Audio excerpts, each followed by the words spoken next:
The Cecil Hotel stands like a dark monument on Main Street in downtown Los Angeles, its 14 floors casting long shadows over Skid Row.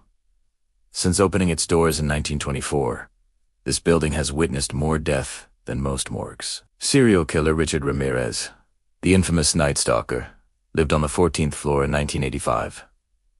International murderer Jack Unterweger made it his base in 1991 while hunting prostitutes. In 1962, a woman jumped from a window, killing herself and crushing a pedestrian below. The locals whispered about the Cecil's curse, but the hotel remained open, its cheap rates attracting desperate travelers and those with nowhere else to go. On January 26, 2013, 21-year-old Elisa Lam checked into this house of horrors, a bright Canadian student from the University of British Columbia. She was on a solo journey down the West Coast, documenting her adventure on her blog. She had chosen the Cecil Hotel for its affordability, unaware of its blood-soaked history. Every day, Elisa called her parents in Vancouver to update them about her travels. She was excited, enthusiastic about exploring California. Then, on January 31st, the calls stopped. When her parents couldn't reach her, panic set in. They contacted the Los Angeles Police Department, and officers arrived at the Cecil Hotel. Elisa's belongings were found untouched in her room. Her phone, her laptop, her luggage. But Elisa herself had vanished into thin air. The LAPD launched a massive search. They scoured the hotel, the surrounding neighborhood, interviewed guests and staff. Nobody had seen anything unusual. Elisa Lam had simply disappeared. Desperate for leads, on February 14th, the police released security footage from the hotel's elevator footage that would become one of the most disturbing videos ever shared online. The video shows Elisa entering the elevator. She presses multiple floor buttons, then steps back. The elevator doors don't close. She peers around the corner into the hallway, as if checking for someone or something. She steps out, then back in. Her body language becomes increasingly erratic. She waves her arms in strange, puppet-like movements. Her hands contort in bizarre gestures. She appears to be talking to someone invisible, arguing with empty air. She hides in the corner of the elevator, pressing herself against the wall. Then she steps out into the hallway and the doors finally close. The entire video is 4 minutes of inexplicable, terrifying behavior. What was she seeing? Who was she talking to? Why did the elevator malfunction?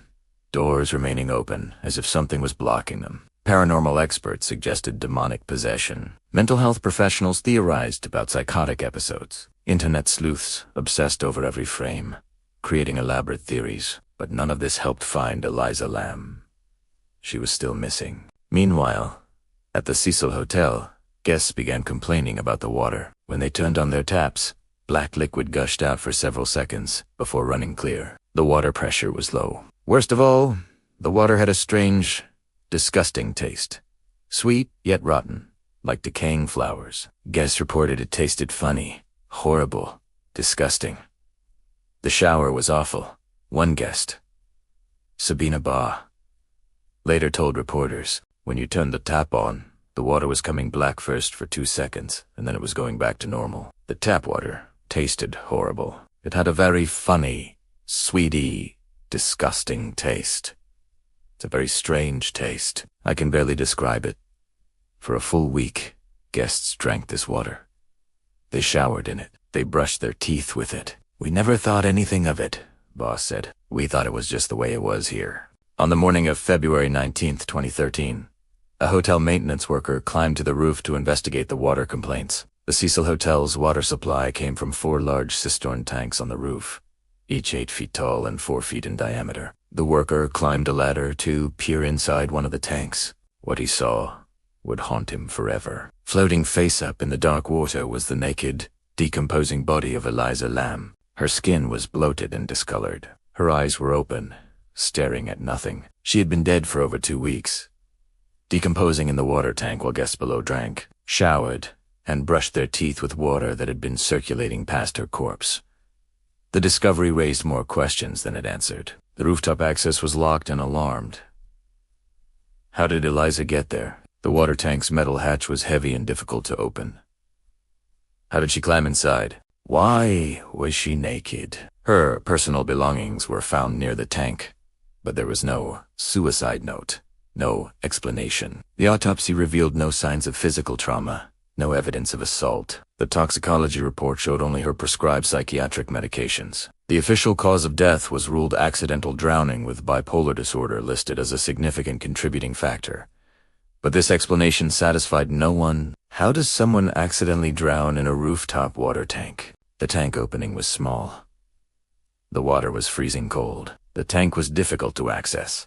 Elisa would have had to open a locked roof access door, triggering an alarm, climb a ladder, remove the heavy tank lid, somehow lower herself inside, and then drown in the cold darkness. The elevator video became viral, watched millions of times. People saw things in her movements, ghostly encounters, supernatural forces, evidence of someone just out of camera range. Some claimed her behavior matched that of someone playing the elevator game, a Korean urban legend where players press buttons in a specific sequence to access another dimension. Others pointed out eerie coincidences. The plot of the horror film Dark Water involves a girl's body found in a rooftop water tank. A tuberculosis test is called the Elisa test. The British death metal band Bring Me the Horizon had stayed at the Cecil just before Elisa, releasing an album titled There's a Hell. Believe me, I've seen it shortly before. Years later, the case remains officially closed, but emotionally open. Elisa Lam's parents never received real answers. The guests who consumed the contaminated water live with the psychological horror of that knowledge. The Cecil Hotel, now partially closed and rebranded, continues its dark legacy. Was it truly an accident? A psychotic episode that led to a tragic drowning? Or was there something else in that hotel, something that has been there since 1924, feeding on despair and death, that reached out to Elisa Lam that January night? The elevator video provides no answers, only more terror. 4 minutes of a young woman interacting with something we cannot see, something that followed her to the roof, to the water tank, to her death in the cold, dark water. The most horrifying part: we'll never know what Elisa Lam saw in those final moments. We'll never know what lurked in the Cecil Hotel's shadows. We'll never know what really happened on that rooftop. But somewhere in downtown Los Angeles, the Cecil Hotel still stands. Its water tanks still sit on the roof. And some say if you visit at night and ride the elevator to the 14th floor, the doors will sometimes refuse to close, as if something invisible is standing in the doorway, blocking them open. Just like in the video. Just like the night Elisa Lam disappeared.